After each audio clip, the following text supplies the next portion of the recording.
have a pretty great and important Jewish tradition in the Fox 61 kitchen this morning. September 15th, that's a week from Sunday, you can get a little light and love into your life at the Mega Challah Bake. I love this. Yehuda Volsky of the Chabad Jewish Center in Glastonbury, right? Glastonbury is with us. Nice to have you here. It's my pleasure. Now, listen, I'm going to admit, it's been a couple of years since I've been to Hebrew school, and I didn't even remember the tradition and the significance of the challah. Can you give us like 30 seconds on why the challah is so important? The challah is special because what we do when we bake challah is we take off a small piece and put it aside and say, this is for God. So it's showing how every part of our life we acknowledge it's not just by our own strength, but it's a gift from God and bringing it into our home, into our family. And also sharing with the community, and that's a big part of this event as well. So we're going to talk about too. You're going to give me a lesson on this, which I think is going to be a disaster, I'm going to tell you. But here, give me a loaf of dough, which you made from scratch, and this is what's going to happen at the event. You're going to start by handing people So actually people are going to start, no, people are going to start with the ingredients. Okay. Everyone's going to get the ingredients and they're going to make their own dough from scratch. So, I'm following your lead as you do that, just so you know. So I'm going to show you how to make the 3-braider. Okay. Although I do have a 6-braider that I've made. May I say that's pretty?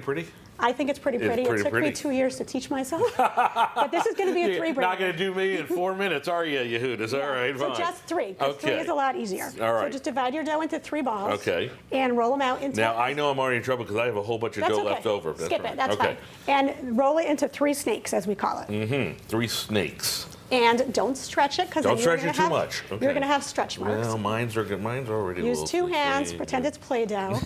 Yeah, and just put your body weight on it so you get a nice smooth roll. Maybe that's my problem. Well, I have a little bit more experience in baking challah for 25 years. And you said this was hard enough for you to learn, especially the 6th braid. The 6th braid is hard. This is not so easy. Why did you come up? How did this event come up a couple of years ago when you started it? So we wanted to spread love, and then we said, you know what, we'll get together, we'll bake challah, which is such a special energy in and of itself. Right. And then people will make a challah for themselves and then share one with someone else. I can tell you I'm already in trouble because my snakes are much shorter than yours. You know what? So. I want to spread yours out a little bit. Go ahead. Fine. Easier. Put me to work.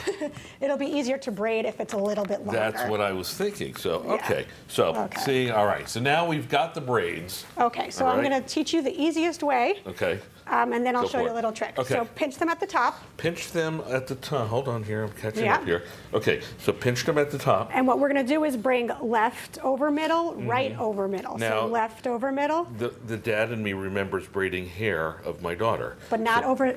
Not all the way.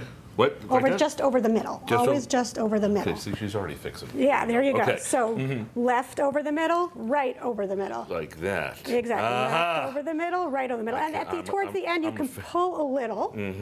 Exactly. You got it. Look at that. And then you can tuck it under. Look at no. I love this because the camera was showing a beautiful challah. It wasn't mine. Brendan, you've got the shot. Take it. There you go. That ain't bad. Come on. It is really nice. And we got 2 beautiful challahs. Which one would you? Yeah, I think we know. This is a great event to bring women together. But I mentioned earlier that the tradition is also sharing with the community, and that's why you're having everyone make 2. Exactly, one for themselves, and there's nothing like the smell of freshly baked challah in your house. She's absolutely right. I do. That's the one favorite thing about challah. Take a look at the finished product, and one other thing, and I love that fact that we've braided this, but also.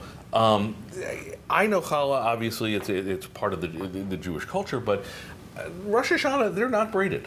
Exactly. Why not? So in Rosh Hashanah, we have round challahs, and that's to signify the circle of life.